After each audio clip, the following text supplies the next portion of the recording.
The village of Dongfang lay nestled like a forgotten island in the middle of vast rice paddies, surrounded by the winding dikes of the Red River. From above, it appeared as nothing more than a small patch of land lost in an endless sea of green. Wild reeds and tall grass grew in untamed clusters around its borders, their heads swaying higher than a man's reach, creating an impenetrable wall of vegetation that seemed to whisper secrets in the wind. The thatched roofs of the houses, weathered to the color of old smoke, sat low and humble beneath the shadows of ancient banyan trees. These dwellings huddled together as if seeking comfort from one another, their walls trembling whenever the wind swept across the open fields. This was a sanctuary for birds from far and wide, a place where they came to nest and live in peace. Each evening, flocks of white egrets would paint the sky with their graceful flight, creating scenes of pastoral tranquility that belied the darkness lurking beneath the village's serene facade. The earthen path leading into Dongfang was nothing more than a muddy track that stretched along the base of the dike. During dry seasons, it kicked up clouds of dust that stung the eyes and coated everything in a fine brown film. When the rains came, it transformed into a treacherous bog of slippery mud that trapped unwary travelers and made every step a struggle. At the village entrance stood an ancient shrine, its curved roof green with moss and age. A weathered wooden plaque hung above the doorway, its characters so faded that only traces of red paint remained, like dried blood clinging to the wood. The villagers whispered that this was a place of sacrifice, where hundreds of years ago, a virgin had been buried alive to appease the earth spirits and protect the village's mystical energy lines. During daylight hours, the shrine remained silent and still. But when darkness fell, strange sounds would emanate from within. Soft moaning mixed with the scratching of wild cats clawing at the earthen walls, as if something trapped within was desperately trying to escape. Beside the shrine grew an enormous banyan tree, so ancient and massive that it would take several people holding hands to encircle its trunk. From one of its gnarled branches hung the village's ceremonial drum, cracked down the middle and suspended by rotting ropes. The split in the drum's surface gaped open like a serpent's forked tongue, and it would ring out whenever there was death or when someone had committed a crime. This drum was carried by the village's appointed herald from one end of the settlement to the other, announcing important news to all who lived there. Local legend claimed that whenever the drum's voice echoed across the village, someone was destined to die. This belief had given birth to a local saying that every child in Dongfang knew by heart. Village drum, cracked drum, worn drum, bent backs and weary bones through months and years. Beating for death, beating for crime, beating for injustice, beating out the numbered fates of men. Embroidered words and tearful eyes. Even hearing the black drum brings sorrow. My humble fate is like the drum's sound, fading away into distant darkness. While other places used horns, gongs, or large drums for announcements, in Dongfang the cracked village drum served as an omen of misfortune, a harbinger of doom that struck fear into every heart that heard its mournful voice. Chapter 2. The Tyrant's Rule. In the days of village chief Lai Truong Tuk's rule, executions at the communal hall had become commonplace. But since Tuk had assumed power, everything had grown worse. He was a man who could only be described as cruel and cunning in the extreme, someone who would use any method necessary to oppress the villagers under his authority. The position of village chief might not have seemed particularly powerful to outsiders, but it certainly wasn't insignificant either. Behind Tuk stood his uncle Tam, who held the position of district administrator, giving the village chief considerable backing and influence. In the small world of Dongfang, Tuk ruled like a king over his stagnant pond. His inner circle consisted of equally ruthless and calculating men, ready to kill or maim at their leader's command. Most notorious among them was Tam Seo, a man whose face bore terrible scars and who could be considered Tuk's most loyal disciple. The arbitrary and unreasonable laws that Chief Lai had created made life unbearable for the honest, simple villagers who were already struggling with poverty.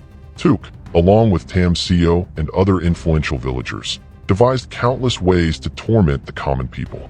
They created crimes such as violating village customs, infractions that included walking through the village earlier than the appointed time, throwing waste onto the village paths, or even failing to sweep one's yard on the designated day. Any of these could result in public beatings, fines, or imprisonment. Then there was the crime of disrespecting the village chief. Simply failing to greet Chief Lai properly, not kneeling when required, or walking past the communal hall without bowing one's head could be considered insubordination and result in public humiliation in the village square. Chief Lai Truong Tuk had once personally wielded a heavy wooden rod to beat a man continuously for the crime of seeing the village chief, but failing to address him as Honorable Chief Lai. The beating continued until the victim lost his sanity entirely. The laws grew ever more absurd and harsh. Adultery, impurity, slander, spreading false rumors, failing to contribute to village funds, avoiding corvée labor, and even dying without permission. An offense so ridiculous it bordered on the surreal. This last crime meant that if someone in a family died without the family bringing proper offerings to thank the village guardian spirit, they would be charged with this offense and forced to pay heavy fines. There was also the crime of stealing crops. If children walked through Chief Lee's fields and accidentally trampled a few rice stalks, they could be accused of this offense and forced to pay compensation 10 times the value of the supposed damage. Because of these oppressive laws, the people of Dongfang despised village chief Lai intensely. However, none dared speak out or resist, for he always had his band of cruel enforcers ready to suppress any opposition. As the old saying goes, the emperor's law yields to village custom. In a place like this, no one could live peacefully or happily. The village communal hall served as the center of the village chief's power and that of his henchmen. Chapter 3. The Cursed Hall.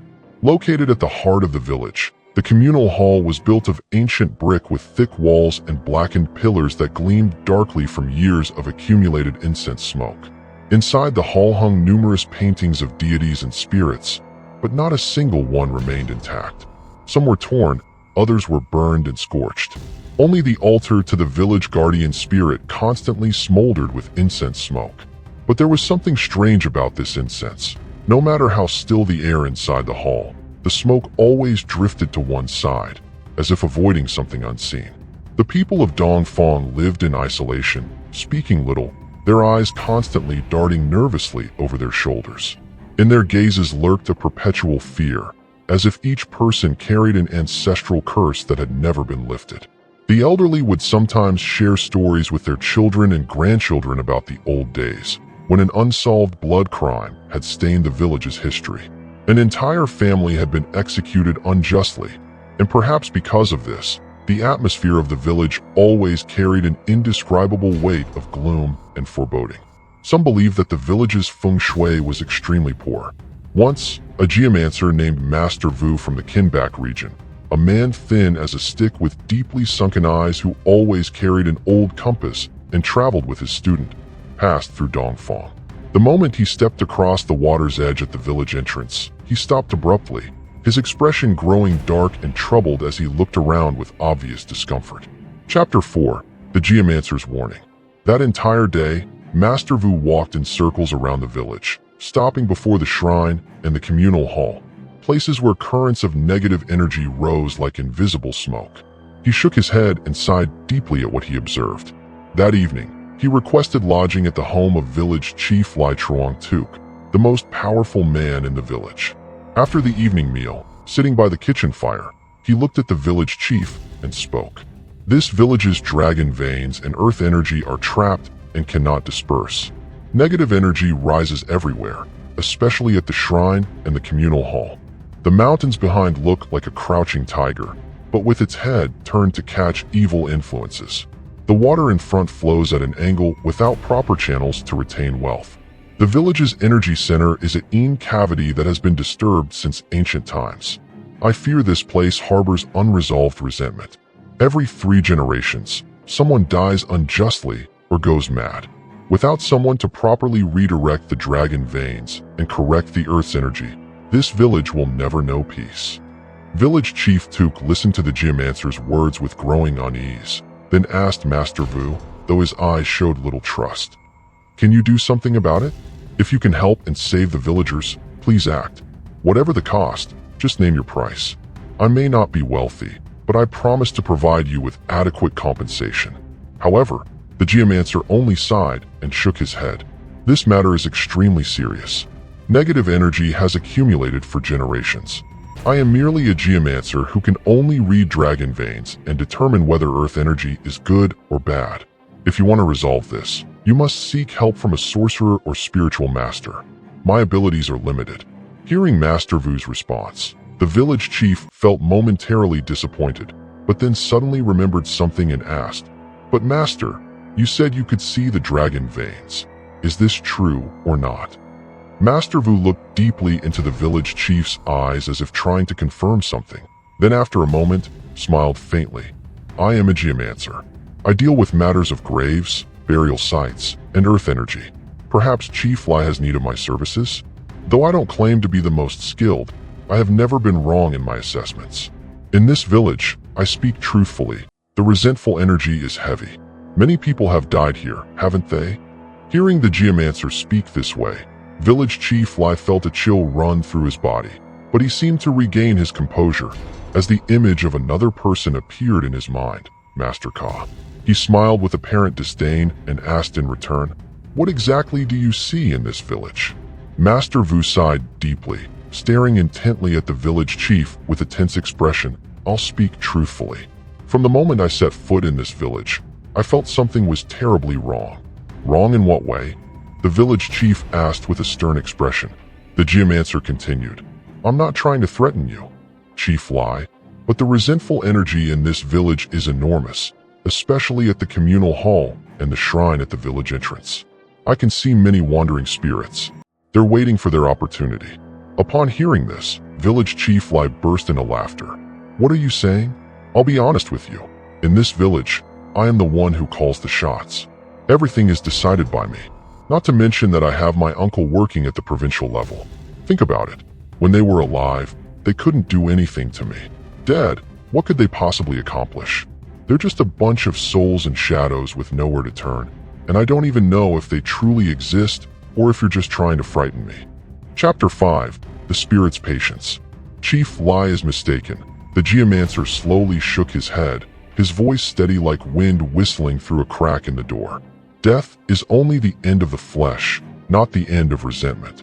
Some spirits, when they die with eyes wide open, cannot find the path to reincarnation. They remain, wandering and listening for the drum's sound in the night, waiting for something or someone. Their resentment has not dissipated. They're simply waiting for the right moment." Village Chief Lai frowned, his expression showing contempt. "Waiting for what? Waiting for me? What do they want from me? I have lived according to village customs and traditions. Don't try to frighten someone in authority with ghost stories." The geomancer then looked directly into the chief's eyes, his gaze deep and hollow, making even Lai Truong feel a momentary shiver. Not everyone in power is right, and not everyone who remains silent is wrong. You may beat the living and kill the living, but you cannot destroy the hatred of the dead, the wrong souls buried alive, the children who vanished without leaving even bones behind, the corpses that were thrown into pits before proper burial rites could be performed. They are all watching you. I am speaking seriously. Whether you believe me or not is up to you." Village Chief Lai recoiled slightly, and at that moment, the oil lamp on the table began to flicker and dim as if about to go out, though there was no wind in the house. "What are you trying to imply?" The chief's voice grew harsh, though he couldn't entirely hide a slight tremor. It seemed the geomancer's words had stirred some vague unease within him. The geomancer pulled a red cloth from his robe and spread it on the table. On it was drawn a Bagua diagram with intricate lines resembling those found in the I Ching texts. Several ancient incantations in faded Chinese ink were written in crooked characters along the edges. This is a feng shui chart used to determine where negative energy accumulates and evil influences gather. I hadn't planned to take it out, but seeing your overconfidence, I must explain. That communal hall wasn't built randomly years ago. It sits directly over a deep cavity, a place your ancestors deliberately tried to conceal. But this cavity wasn't meant to protect the village. It was meant to imprison the resentful. Do you understand? By now, Village Chief Lai had begun to tremble, whispering as he looked between the geomancer's face and the red cloth. Imprison the resentful. What does that mean? The geomancer traced a circle on the cloth with his finger. This communal hall is the prison for the wronged souls from the great plague of the Malthin year. Those who were forced to die, buried together in a mass grave with no one to establish proper tombs or offer incense. Chief Lai, you thought they had become dust, but the souls of these people didn't follow the cycle of reincarnation. They follow the sound of the drum. Do you understand my meaning? And I noticed that drum at the shrine is quite ominous, heavy with resentful energy and endless misfortune. If you don't stop what you're doing, I fear the next time that drum sounds, it will be tolling for you. Chapter 6. The Chief's Rage. Hearing the geomancer speak this way infuriated village chief Lai. Never before in Dongfang had anyone dared speak such words to him. It was like touching his most sensitive nerve. Village Chief Tuk immediately swept the feng shui chart off the table, his voice shaking with anger. You geomancers and sorcerers are all the same. Nothing but smooth talkers trying to make a living by frightening people. I don't believe it. I have influence and power, with my uncle serving as district administrator behind me.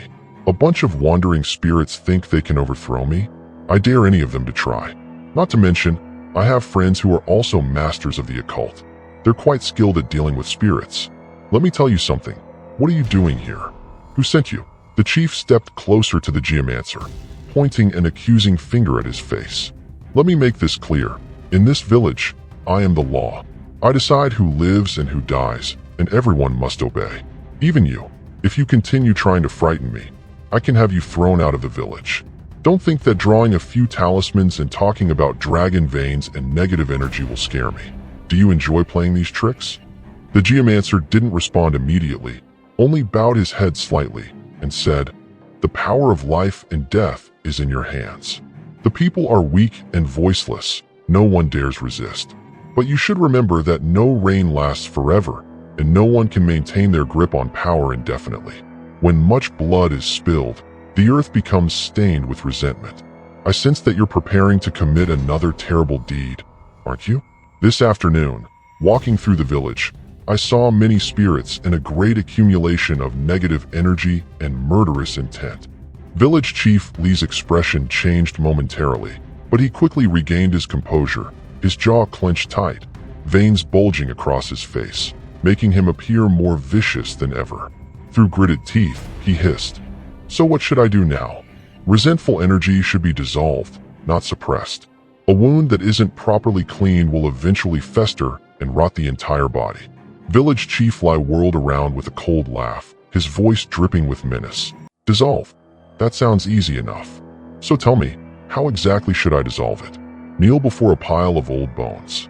The geomancer's voice dropped lower. Not kneel, but acknowledge. Acknowledge your wrongs and stop. Your family has caused much suffering for generations, and now you continue. Haven't you ever felt the resentment that the people of this village, both living and dead, harbor toward you? If you continue like this, sooner or later, you will face retribution. Chapter 7. The Threat. These words made Village Chief Li furrow his brow. Indeed, he was accustomed to being the absolute authority, having never yielded to anyone. Anyone who dared look at him wrong would be thrown into the village jail for a few days and beaten until they became as obedient as a dog. However, this was the first time a stranger claiming to be a geomancer had come here and spoken words that filled him with such rage. The room fell silent except for the gentle sound of wine through the wooden door, causing the oil lamp's flame to flicker as if about to die. So you intend to stop me? Village Chief Li narrowed his eyes, his words now carrying an implicit threat, making the geomancer Master Vu feel somewhat alarmed. He quickly waved his hands dismissively. No, I only spoke those words. Whether Chief Li listens or not is up to you. Well, I bid you farewell. I request permission to leave. What I said just now was merely foolish babbling. If I've said anything inappropriate, please forgive me and consider me ignorant. With that, he quietly turned and walked toward the main door, leaving Village Chief Tuk staring after him in bewilderment. Village Chief Tuk watched the retreating figure with eyes burning red, then turned back inside and called out harshly, Tamsio, get in here. The inner door burst open and Tamsio entered. His face bore several long scars running from his forehead to his lips, looking like centipedes crawling across his features. In the dim light, especially after he'd been drinking. The scars glowed red, making him appear extraordinarily sinister. Seeing the village chief's angry expression, Tamsio was greatly surprised. Earlier that evening, he'd seen the strange guest arrive and watched Chief Lai personally prepare a meal to entertain him. How had the situation changed so dramatically in such a short time? Having lived with Chief Lai for many years, he had never seen such a strange expression on his master's face, so he inquired cautiously, "Yes, Chief Lai, what do you need?" "Follow that geomancer for me. I don't trust him. I smell something fishy about his words. The tiger that doesn't roar gets mistaken for a cat. Find out who he is, where he's from, and what business he has here." "Yes, I understand. Should I have him quietly disposed of during the night, if necessary? What are your thoughts?" Tamsio tested his master's mood, seeing that his expression remained stern and his eyes fixed on the path outside. He licked his lips obsequiously and spoke in a sinister tone. "Actually, today I thought he was your honored guest. If he's not, then I could take action. It's been a long time since I've had to deal with anyone. If you give permission, I could eliminate him entirely." Village Chief Lai shook his head. "Not necessary yet. Stay calm and just observe him for now. I want to know where he came from. Besides, this man seems to have some skill. He saw through everything in the village at a glance, which isn't simple." Village Chief Lai sat down and sipped his tea, then looked directly at his subordinate and continued. "Listen, the day after tomorrow, I'm setting up the ritual altar. Master Ka is coming from Fushuyan. Make sure you receive him properly. Absolutely don't let Master Ka be displeased. I only respect Master Ka. It's true what they say, too many masters means too many ghosts. Apart from Master Ka, all other so-called masters are worthless. Remember that." Just as he was about to go inside, the chief paused and gave Tam another instruction. "Keep an eye on that item for me. It's the sacrifice for the 5 ghosts ritual. Though I'm not entirely convinced, we must see it through to the end. Do it once and be done with it. Don't let anyone touch that girl. If anything happens to her, you won't live to see another day." Village Chief Li's eyes flashed with a malicious gleam as he looked at his henchman, making Tam freeze momentarily. Tamsio bowed repeatedly. "Yes, yes, sir." The scars on his face glowed bright red, looking extremely eerie. His yellowed teeth, stained from years of smoking, clattered as he mumbled, "Chief Lai, rest assured. I've already assigned someone to guard and care for her very carefully. If anything goes wrong, I'll offer my head in return." "Good. You're the one I trust most. Don't worry, I won't treat you poorly." With that, the chief poured himself a cup of wine and drained it in one gulp, seeming extremely pleased with himself. Tamsio stood there stunned for a moment, then muttered to himself, "A geomancer, eh? Let's see if you can escape. You've entered Dongfang village now. If you're still feeling powerful, go ahead and try to leave." With that, Tamsio quickly slipped outside. Now alone, Village Chief Lai stood and paced around the room, apparently deep in thought, then muttered under his breath, "I don't believe in dragon veins or ghosts or any of that nonsense. But the villagers believe it, and since they're so easily convinced, they're also easily manipulated. If they start spreading rumors, I need to put them in their place. You haven't seen the coffin yet, so you haven't shed tears. Here, I am the law, and the law is me, no exceptions. Let's see if anyone dares oppose me this time."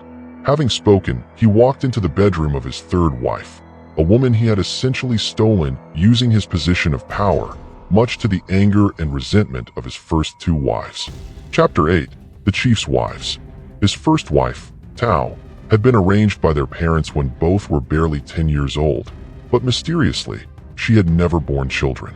Years later, he took a second wife named Tom, and together they had 3 children, but strangely, all 3 died young.